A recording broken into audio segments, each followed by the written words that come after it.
Hi guys, this is JCooperTravels, and I am with a friend of mine, Richard, who actually I've interviewed before. And so if you are listening to this podcast for the first time, definitely find his other podcast because it's about his coaching and how he is helping solo entrepreneurs find their way. He has a series of books as well as a lot of other things, and we'll talk about that later. But for the moment, this podcast is all about his travels, and he has had such a remarkable career. Richard, thank you so much for being back with me today. It's been a pleasure talking with you time and time again. Great to be here. So I just learned, or maybe you had told me before and I forgot, that you actually have had a professional, semi-professional career in table tennis. Tell me, and then you've traveled because of that. And as everyone knows, or in case you don't, I am in the travel space, and I'm definitely, I personally love to travel every year. And I know that even though we have COVID at the moment, we will be traveling again. Tell me more about how you got started in this unusual career path and where you've traveled. And I know that that kind of led you over to your coaching side. So tell us a little bit more. Well, the travel started for table tennis right after high school. After high school, I lived in Sweden for a year playing table tennis as a semi-professional table tennis player. So sponsored by the club, didn't have to pay for expenses. So this was a dream life for 10 months playing table tennis 6 hours a day, which was my passion. And I did this before going to college. So basically took a year off of college to play table tennis. And then later, around 2003, I visited Romania for 4 months to play table tennis full time with the youngsters that were developing to be Olympians in table tennis, and traveled to Germany indirectly for table tennis, and also to China as table tennis product manager. Product developer and product manager. Went to China 8 times. Less table tennis, but I was developing table tennis products then. So how many languages do you speak? I speak not fluent. My best language would be Chinese, and then Swedish, and then a little bit of German and Spanish. That's awesome. That's awesome. If now you've traveled a lot, was there a favorite place that you visited? Well, I think China is in my heart. I've been to China 8 times, and I fell in love with the culture. It was very different from the United States. And also my connection through China is because my girlfriend is from China. She lives in the United States, but we've been together for 5 years. And so her heart is in China. My heart is in China. And I always love it when I go. The culture is very different. The food's different. The people and the lifestyle is very different. It's very different than being in Europe. Yeah, I would agree. I know last November, my daughter and I visited China. We flew into Beijing. We saw the Great Wall, which was on my bucket list. It was just phenomenal. And then we took the high-speed train down to Shanghai, and we toured around with one of the tour companies that I have access to. And the history there. I mean, it was just, you see the pictures, but to be there in person, just phenomenal, just phenomenal. But you're right, the culture is different than Europe. Food too, definitely. Yeah.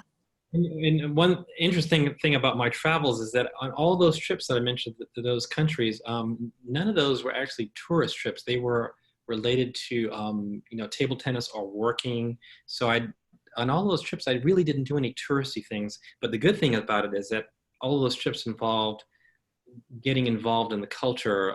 Even in Romania for 3 months, I actually learned 500 words of Romanian, living, interacting with the Romanians. So it's actually a different experience than going to a country as a tourist. So Yeah. I really enjoyed actually being a part of the culture. Were you living with families, or were you living in a hotel, or how did you stay when you were there?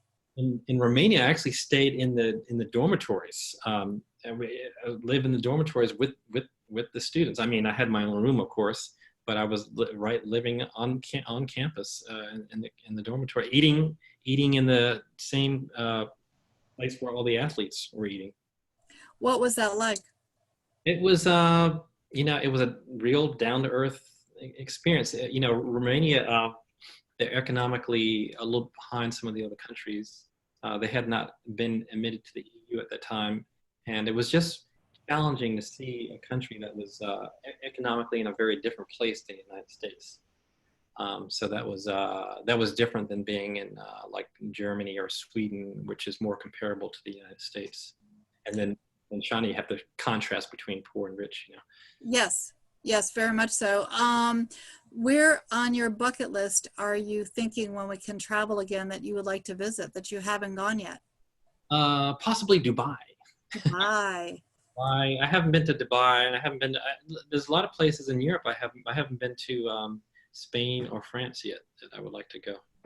So I believe I shared with you the I Go for Less platform, which is the wholesale platform that everyone has free access to. Did you actually put in a trip and check out prices and everything? I did. I checked out information on Dubai, and I didn't get all the details, but I started the process, and it's very well laid out and organized. So I definitely will be visiting that again. Yeah. Well, I appreciate that. The other thing I want to share with everyone that when you activate the free website, the free I Go for Less portal, it's connected to to our foundation, and they actually give to two different charities, Mana Relief and Children's International. So that way families are fed every time that the portal is activated, as well as every time that you use it.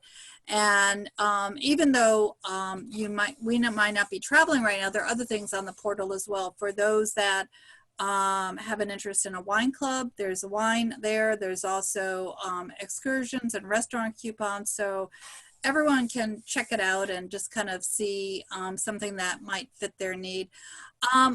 If you were to recommend to someone a place to see that you kind of, because of your trips, that might be off the beaten track, because as you said, you weren't doing touristy things, you might have stumbled on places that maybe we should go see or visit. Anything come to mind? Well, I would say Shenzhen, China. Because if you go to China, it's not recommended to people to go there because it doesn't have any of the traditional things in China. But it's just so I don't know. There's just something about the different places in Shenzhen, China, that I really became drawn to, like the electronic Huashanbei, the electronics market in Shenzhen is just an amazing place to see. People who want to buy electronics and sell them in their own countries can go to this place, and it's just nothing like we have in our country. So how far away is it from, again, this is my lack of knowledge here, from one of the major cities that we might know? Is it? Shenzhen is south, right across the water from Hong Kong. If you throw a rock across the water from Shenzhen, it's like between almost the difference between Manhattan and New Jersey. Wow. In Hong Kong. Oh, very cool. Shenzhen was a fishing village 30 years ago with about 30,000 people, and now they're about 20 million. That's amazing. So you can imagine there's been no growth in any city around the world that's been that fast, and so they're like the Silicon Valley for hardware around the world now. Right? Wow. For manufacturing electronics, and they have a lot of other cool things to see there in terms of shopping and just cultural things. Very cool. How did you travel when you were there? Were you traveling by car, by train, or how did you get around? I got around by car, sometimes bus. I rented the Mobike when I was there. I walked a lot. I even took chances on paying the electric motorcycle drivers, which is risky because you're not wearing any helmets. And you guys, if you're not watching the YouTube and you're just listening to the podcast, I can tell you that I'm just sitting in awe, because I remember when Ariana and I were in China and we were, in our little tour bus, going from one big place to another, we would watch the drivers and we'd watch the mopeds and we would watch all the bikes that you were talking about. And there seemed to be no rhyme or reason in terms of how everyone was able to get around, and there were no accidents, at least not that we saw. But all I can think of is, like you said, you didn't have a helmet. You took so many risks. You can have the sidewalk there, inches from the sidewalk is a mother in the back. She has a little child in her back. They're both not wearing helmets. And at 2 inches away from there is a big truck. And you're like, oh my God, it looks so dangerous. And they're as calm as can be. They're used to these inches, not even inches, millimeters, all between her and the truck and the sidewalk. And then somebody is walking. It's like a ballet. It is. It is. It's all timed so wonderfully, and it's like, wow, all the pieces just kind of move together. They do have a lot of accidents in China. You don't see them too often when you're there, but they're happening. Yeah. So, do you still play table tennis? I do, but not in the past year. I've had some back problems, and then with COVID this year, so I haven't played since last year, but I was actively playing up until about a year ago. That's great. You mentioned in a side conversation that you have also are an inventor, and you want to share a little bit more, because that sounded very interesting too. Yeah, when I was in high school, I invented a ball machine that would shoot ping pong balls out. And I sat on this idea for about 20 years. I didn't know how to get it out there. And while I was coaching table tennis, I shared this product with the owner that took it to China, that turned it into a product. We struck a deal. It opened the door later for me to work for that company as a product engineer and a product manager on some even more high-tech table tennis ball machines. But that first ball machine was sold in 12 countries. It was #1 on Amazon. It's called the iPong. And yeah, it's sold hundreds of thousands of units over the last 11 years. Just amazing. So total respect, because you're, and I say this totally as a compliment, you're such a genius in so many different ways, both from the idea of what you're doing as a sports individual, what you did as an inventor, what you're doing as a business coach.